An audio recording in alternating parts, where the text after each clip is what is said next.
सभी आदरणीय सनातनी बंधुओं और विश्वासियों को नमस्ते। आज का विषय वेद उत्पत्ति है। ऋग्वेद मंडल 10 सूक्त 71 मंत्र 1 में बताया गया है, बृहस्पति प्रथमम वाचो अग्रम यत् प्रेरत नामधेयम दधानः यत् तेषां श्रेष्ठं यत् अरि परमासीत् प्रेरणा तत्तेषां नहितं गुहाविहा। शब्दार्थ: बृहस्पति, हे वेद अधिपते परमात्मन, प्रथमम सबसे पूर्व यानी पहले, सृष्टि के आरंभ में, नामधेयम विभिन्न पदार्थों के नामकरण की इच्छा यानी मुख्तलिफ चीज़ों के नामों को रखना, दधाना रखते हुए, आदि ऋषियों ने यत् जो वाचा वचन प्रेरत उच्चारण किए वो वाणी का अग्रम प्रथम यानी पहला प्रकाश था। यत् जो ऐशाम सर्ग आरंभ के ऋषियों में श्रेष्ठम श्रेष्ठ होता है, और यत् जो अरिपरम निर्दोष पाप रहित असीत होता है।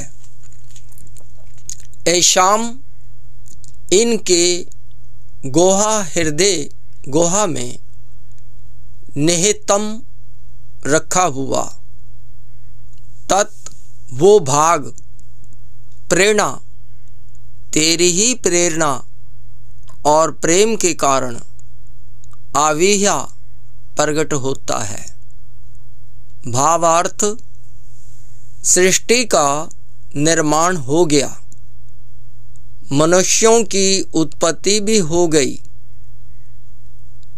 सृष्टि के पदार्थों के नामकरण की इच्छा जागृत होने पर ईश्वर ने ऋषियों को वेद का ज्ञान दिया, वेद की भाषा सिखाई।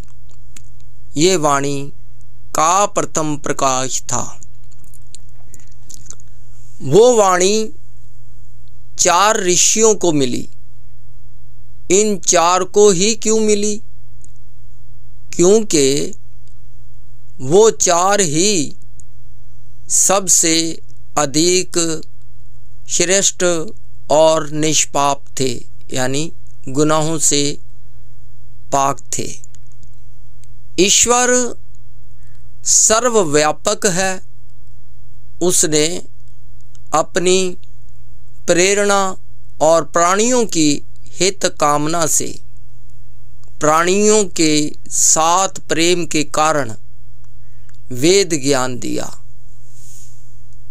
तत्तेषां निहितं गुहाविहा, इनके हृदय में रखा हुआ वही ज्ञान आदि ऋषियों द्वारा अन्यों के लिए प्रकट हुआ, यानी दूसरों के लिए प्रकट हुआ। अर्थात ऋषि लोग उस ज्ञान को दूसरों को सिखाते हैं। तत्तेषां श्रेष्ठम यत् अरि परमासीत् का एक अर्थ ये भी होता है कि जो ज्ञान सबसे श्रेष्ठ और निर्दोष था, भ्रम आदि से रहित था, वो ज्ञान इन ऋषियों को दिया गया। मित्रों, ये वेद उत्पत्ति के विषय पर ऋग्वेद में बताया गया है कि वेदों की उत्पत्ति किस प्रकार हुई और जो ऋषि थे उनको ही ये ज्ञान क्यों दिया गया, इस विषय पर भी बताया गया है कि वो निर्दोष थे, इसलिए उन ऋषियों को ही वेदों का ज्ञान दिया गया। अगले भाग में तो ये जानकारी ऋग्वेद मंडल 10 सूक्त 71 मंत्र 1 में दी गई है। वेद उत्पत्ति के विषय पर ये जानकारी आपको अच्छी लगी हो तो कृपया चैनल को लाइक, शेयर और सब्सक्राइब कीजिए ताकि सनातन धर्म का प्रचार लोगों तक पहुंच पाए। धन्यवाद। ओम शांति।